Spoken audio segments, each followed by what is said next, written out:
Pelos poderes de Grayskull.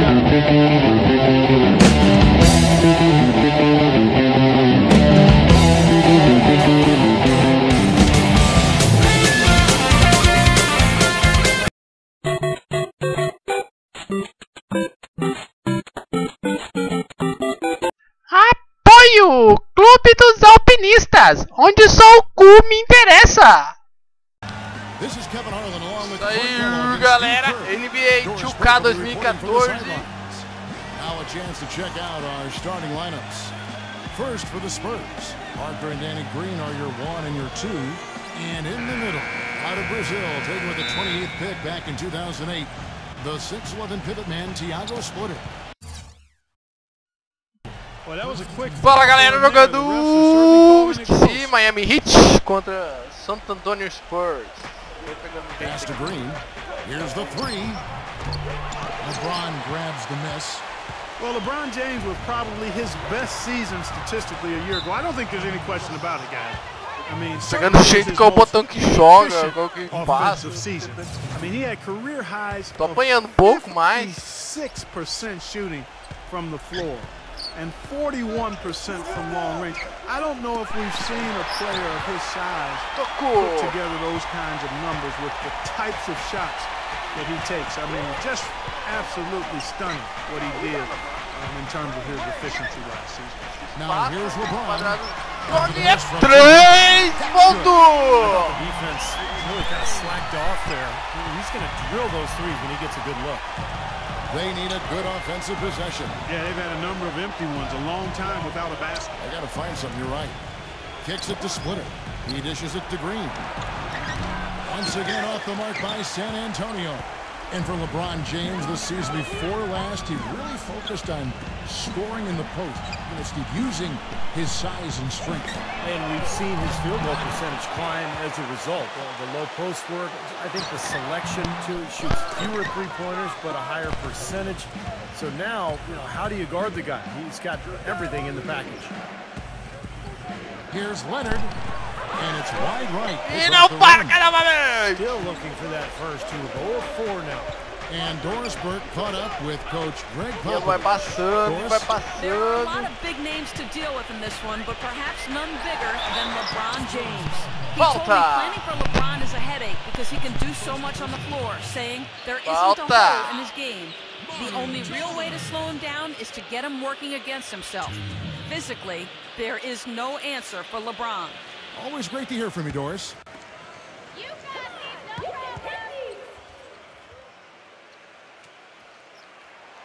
He's off on the first. Only 3 teams in the entire Eastern Conference had a better than 500 record against the West. And no surprise the Heat were one of those 3, and they were dominant against Western Conference opponents all year long. And he misses the second one as well, so he is 0 for 2 that time. Mark, adding on to what you were saying about the Heat versus the West, they ended up 25-5, which is incredible, Steve, given how many tough teams that are in the Western Conference. That's amazing, Kevin. They had a better record against the West than they did against the East in terms of percentage. 5-0. So I think that speaks to just how motivated Miami was when they went out on the road to the West in particular to really show everybody how good they were. Here's Duncan. Back to Leonard. Puts up a 3. Chris Bosh with the rebound. Bosh has got his 4th rebound with that last one. Not sure what he was thinking there. That's embarrassing. I mean, come on now. Doesn't he realize there's a game going on here? Offensive rebound. Splitter. You got to put bodies on the glass right there. They just are not getting it done on the boards. Yeah, they've got to do a much better job of going harder than that to the glass. Now here's Bosh. Tim Duncan with the rebound. Correu, bateu e não entrou. Just got to recognize it, move the ball on. Yeah, I think he had tunnel vision right there. His only thought was to shoot it, no matter what else was going on. Parker against Chalmers. And there's the call on United. That's foul number 2 for him. Already his 2nd foul. He's in danger of getting into very serious foul trouble early in this game. Shane Battier is checked in for Udonis Haslem. Leonard with the ball. He's picked up by LeBron. Shot clock at 6. Leonard kicks to Green. From the high post. Nice jump shot. Good. Green's got his first points of the game. Boy, this is a neat story, guys. Danny Green was undrafted out of North Carolina. And another nice find for perhaps the best organization in all of sports, the San Antonio Spurs. He's an excellent three-point shooter, over 40% from three-point range for his career. He helps that team spread the floor, and that he presents a defender with a serious challenge, always. Parker kicks to Leonard. And there's the call on. That's his first foul. A different look now for San Antonio. Matt Bonner, he's checked in for Splitter. Diaw comes in for Tim Duncan. And it's Ginobili in for Kawhi Leonard.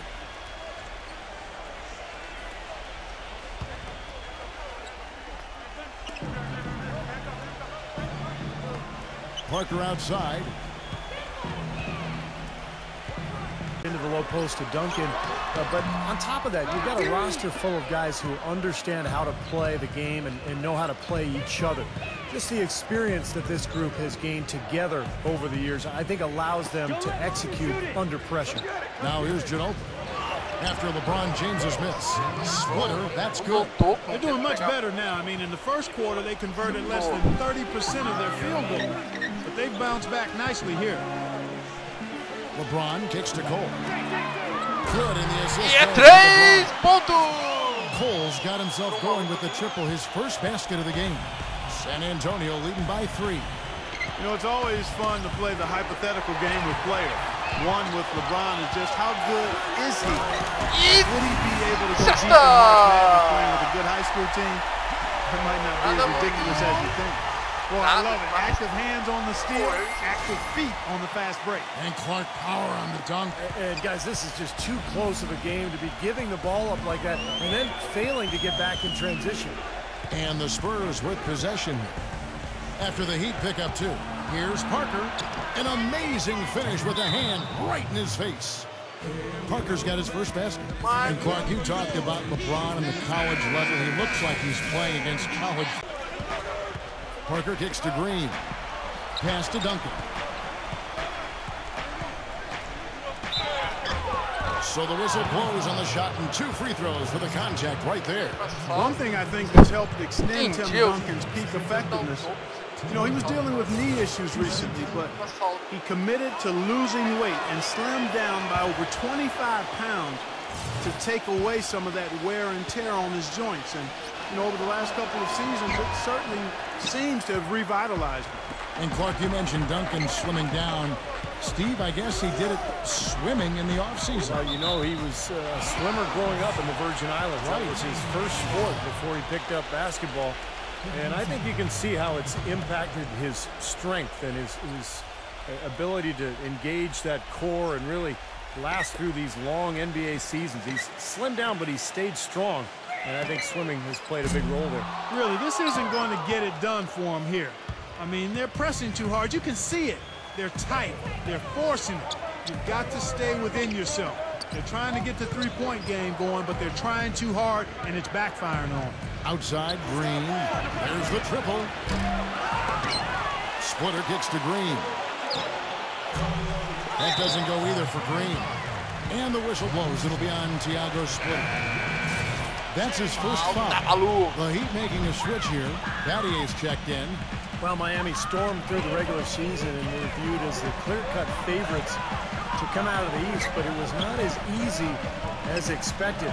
After sweeping Milwaukee, the Bulls gave them a scare. Then the Pacers really took them deep, all the way to Game 7 of the Eastern Conference Finals. And Doris Burke has a report for us from the sideline. Kevin, thank you. There was a lot of thought about how the Heat could improve after they lost to the Mavs in the 2011 NBA Finals. Many called for a veteran point guard, but the team felt comfortable with who they had. Coach Eric Spoelstra said, "We felt we had one of the younger point guard tandems in the league that we can build on and offer us championship minutes right now." They grew into that role and were a big part of their back-to-back titles. Spoelstra says they earned it with their hard work, and he couldn't be happier, guys. Great. Thanks for the report, Doris.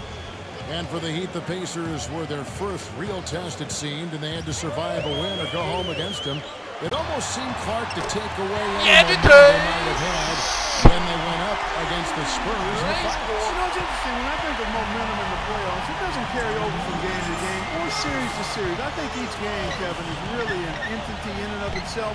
That said, Miami found a way, despite being pushed by the Pacers and being pushed by the Spurs, both to Game 7. It came down to LeBron James's brilliance, but also the hot shooting of a complimentary role-playing winner, Shane Battier. That falls. Nice time from Dwayne Wade. Battier's got his first 3 points of the game. The thing you notice right off the bat from the statistics, just his three-point percentage. I mean, it's a terrific number, and it's a combination of things. Good shot selection, his mechanics are solid, and his movement on the perimeter is outstanding. And you've got to respect his willingness to give up his body. Step in, absorb the contact, and put his body on the line to draw charge. That's definitely one of his specialties. He got off to a slow start. It took him a little while to get into the flow of this game, but he's turned it on here in the second. Wade passes to Bosh. Back to Wade. It's Battier on the wing.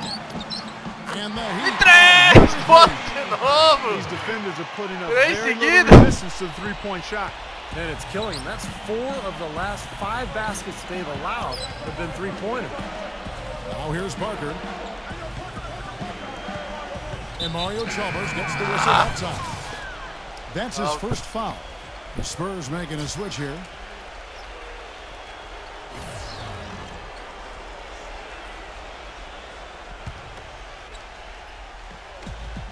That's his second personal foul. If he gets another, it probably puts him on the bench for the rest of the first half. The Spurs shooting their 5th and 6th free throws of the game. Well, this is a good free throw shooting team a year ago. They hit about 79% of their free throws as a unit. And you can't take those numbers lightly, fellas. I mean, their free throw shooting made a difference for them in a lot of their games last season.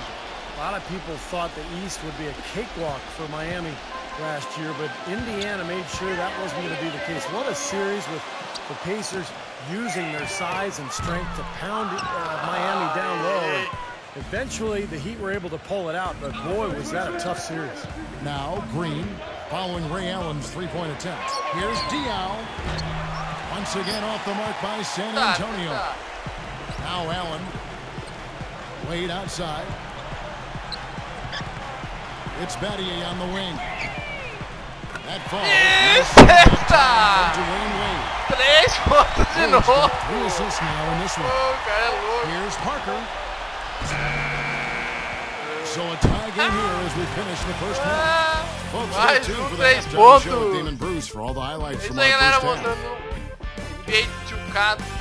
Now, presented by Sprint. 14. Uma coisa. I hope your weekend's Isso aí. off to a great start this Tema Saturday lá. night. Thanks so much for 9 tuning in. pontos. We've seen the Heat slugging it out. They've gotten a Perdemos tremendous em player. boost from their reserves, going to them early in the game for production. A nice start for Shane Battier. He may be coming off the bench, but the way he's playing...